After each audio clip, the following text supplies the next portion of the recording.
Ladies and gentlemen, esteemed judges and fellow participants, today we stand on the cusp of a new era, an era where the voice of youth activism reverberates louder than ever before, shaping in the very fabric of our society and driving monumental political and social change. It is a dire need for me to address this crucial topic.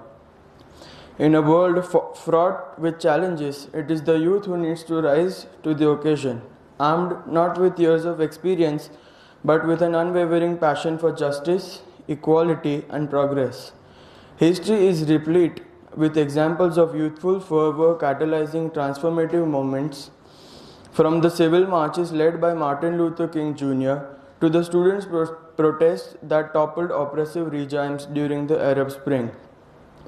One of the most remarkable aspects of youth activism is its ability to harness the power of technology and social media to amplify its messages and mobilize the support on a global scale.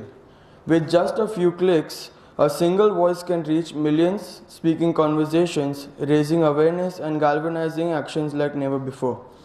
But let us not underestimate the power of organizing grassroots and community engagement. For real change often begins at the local level. Whether it's organizing rallies, registering voters, or advocating for policy reform, youth activists are on the front lines, working tirelessly to change in their communities and beyond. Yet, for all its promises and potential, youth activism is not without its challenges. Too often, young activists face ridicule, dismissal, or even persecution for daring to speak to the truth to power.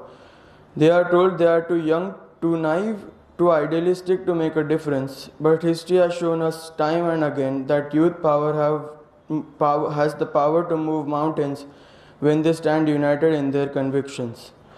I think I've put my views so far in front of you, so let me conclude that young people are capable, when aroused, of bringing down the towers of oppression and raising the banners of freedom. Thank you.